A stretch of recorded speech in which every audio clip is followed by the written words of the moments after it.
7월 21일 월요일, 실패가 만든 성공. 연기자가 되기를 꿈꾸던 한 청년이 있었습니다.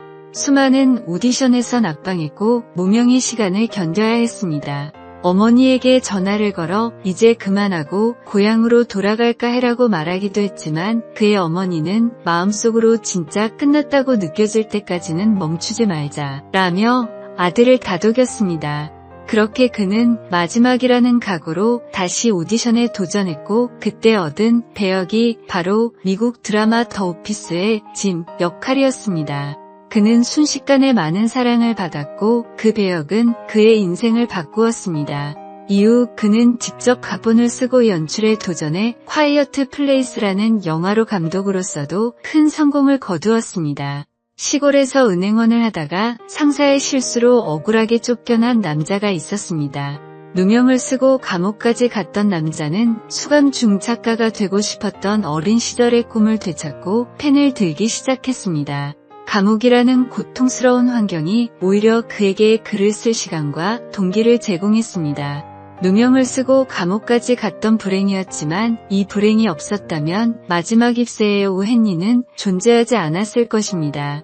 스페인의 무노세르반테스도 군대에서 장교로 근무하다가 누명을 쓰고 불명예제대를 당하지 않았다면 평생 펜을 들지 않았을 것이고 우리가 아는 돈키호테도 존재하지 않았을 것입니다. 인생의 고난은 때때로 더 큰 성장을 위한 밑거름이 됩니다. 하나님께서는 우리의 실패와 좌절까지도 선한 목적을 위해 사용하십니다. 오늘의 말씀. 다만 이뿐 아니라 우리가 환난 중에도 즐거워하나니 이는 환난은 인내를, 인내는 연단을, 연단은 소망을 이루는 줄 알미로다. 오늘의 만나. 모든 고난과 어려움까지도 하나님이 주시는 선물로 받아들이며 믿음으로 한 걸음씩 성장해 나가는 반석 위에 믿음을 가져봅시다.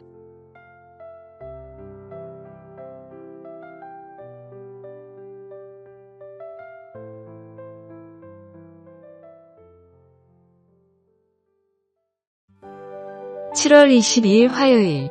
구원의 가치.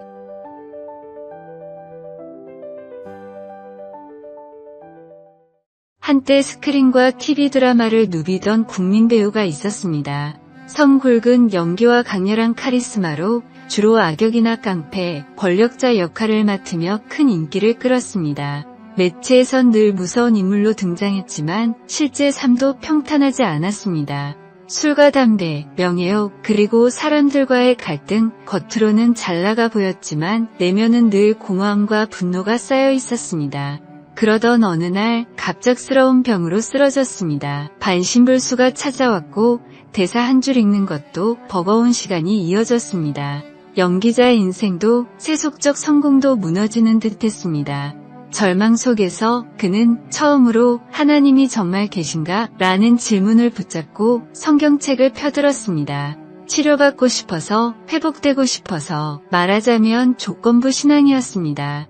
그런데 설교 중 들려온 말씀이 가슴을 치고 들어왔습니다. 병든 몸보다 더 깊이 아픈 건 병든 영혼입니다. 그날 그는 눈물로 기도했습니다. 하나님, 제 영혼을 고쳐주십시오. 그는 병상에서 회개했고 예수님을 인격적으로 만났습니다. 회복된 후 그는 배우가 아닌 목회자가 되었습니다. 명성과 스포트라이트 대신 소박한 예배당과 외딴 섬에서 복음을 전하는 삶을 선택했습니다. 그의 믿음은 처음엔 조건과 바람으로 시작되었지만 결국 하나님의 은혜 앞에 모든 계산이 무너졌습니다. 거저 받은 구원이었지만 그의 남은 삶 전부를 바쳐도 부족할 만큼 귀한 것이었습니다. 오늘의 말씀. 하나님이 세상을 이처럼 사랑하사 독생자를 주셨으니 이는 그를 믿는 자마다 멸망하지 않고 영생을 얻게 하려 하심이라. 오늘의 만나. 귀한 구원받아 하나님의 자녀라는 사실이 믿어지는 은혜를 허락하신 주님께 다시 한번 큰 감사와 찬양을 올려드려 봅시다.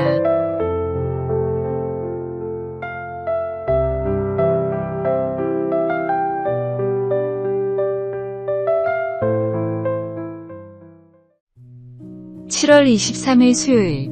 자기관리 결함병. 성인병은 주로 40대 이상의 성인과 노인들이 많이 걸리는 병이어서 붙여진 이름입니다.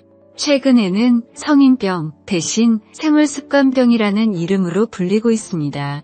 과도한 스트레스와 패스트푸드의 유행으로 성인병에 걸리는 아이들이 많아서 조사를 해보니 노화보다도 생활습관이 더 밀접한 관련이 있었기 때문입니다. 연령보다는 생활 패턴이 더 중요한 요소였던 것입니다. 일본에서 명의로 불리는 시냐 히로미 박사는 여기에 한술 더해 성인병을 생활습관병이 아닌 자기관리결함병이라고 불러야 한다고 주장합니다. 박사의 연구에 따르면 건강을 위한 비결은 전혀 특별한 것이 아니었습니다. 많이 걷기, 가끔 달리기, 충분한 수분 섭취, 복식 호흡, 천천히 씻고 조금씩 먹기 등 기본만 지켜도 건강해질 수 있는데 이 기본을 무시하고 좋은 영양제나 보양식, 특별한 건강관리 방법 등을 백날 찾아 헤매는 사람들이 많기 때문입니다. 기본조차 지키지 않아 생기는 병이기에 히로미 박사는 성인병의 이름을 바꿔야 한다고 주장하고 있습니다. 건강만큼 사람들이 중요하게 여기는 것은 없지만 건강의 비결인 기본을 지키는 사람은 많지 않습니다. 마찬가지로 성장하는 믿음 생활을 위해서는 항상 기본이 중요합니다. 특별한 은사나 체험보다도 매일의 말씀 일기하기도 성도들과의 교제가 더 중요합니다. 오늘의 말씀. 어려서부터 성경을 알았나니 성경은 능히 너로 하여금 그리스도 예수 안에 있는 믿음으로 말미암아 구원에 이르는 지혜가 있게 하느니라. 오늘의 만나. 말씀과 기도, 사랑의 교제와 구제와 선행 등 모든 신앙의 기본을 지켜나갑시다.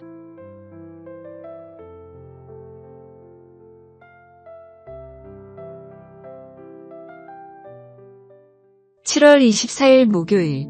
나무꾼의 지혜.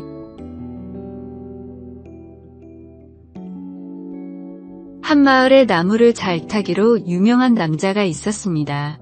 여러 마을을 다니며 높은 나무를 다듬는 일을 하던 남자는 나이가 들어 더 이상 나무를 타지 못했지만 풍부한 경험으로 다른 정원사들을 감독하는 일을 맡았습니다.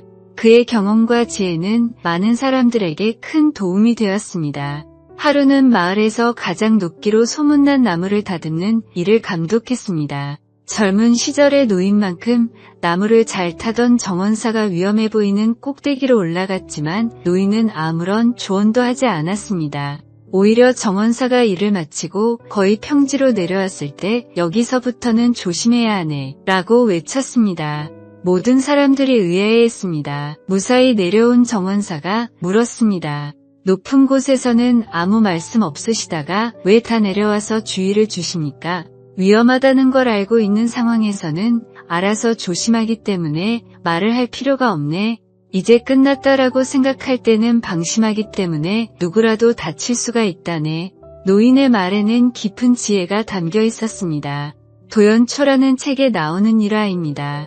하나님이 주신 소명을 다하고 천국으로 가는 그날까지 성도의 여정은 끝난 것이 아닙니다. 오히려 신앙이 성숙해질수록 믿음의 경험이 많아질수록 더욱 조심해야 합니다. 오늘의 말씀. 그런즉 선 줄로 생각하는 자는 넘어질까 조심하라. 오늘의 만나. 마귀의 간교에 빠져 넘어지지 않게 끝까지 조심하며 믿음을 지켜나갑시다.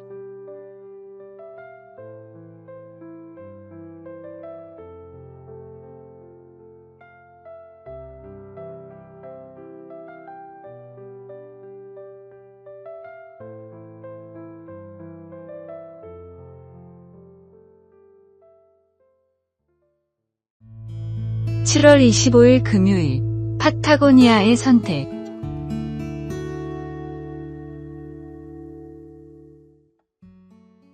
월가의 유명한 회사에 면접을 보러 온 대학생이 있었습니다. 면접이 끝나고 질의응답 시간이 되자 대학생이 조심스럽게 물었습니다. 이 회사에서는 파타고니아 조끼를 입을 수 있나요?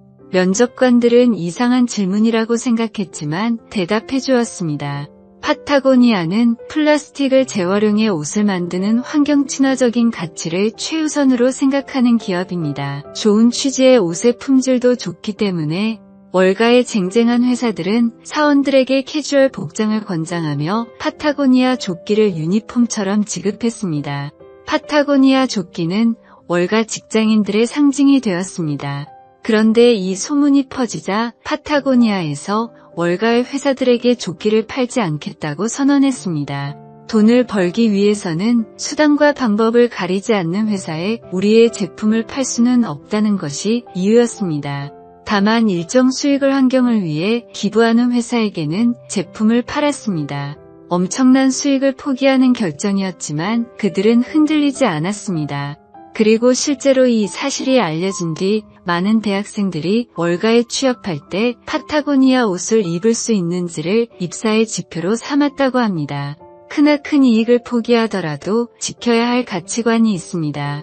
말씀을 믿고 예수님처럼 살기를 소망하는 그리스도인들도 세상 속에서 지켜야 할 가치가 있습니다. 때로는 경제적 손해를 감수하더라도 사람들의 비웃음을 받더라도 하나님의 뜻을 따라 살아가는 용기가 필요합니다. 오늘의 말씀, 너희가 세상에 속하였으면 세상이 자기의 것을 사랑할 것이나 너희는 세상에 속한 자가 아니여. 오늘의 만나, 예수님이 가르치신 계명들을 세상 가운데 지키며 살아가는 용기를 구해봅시다.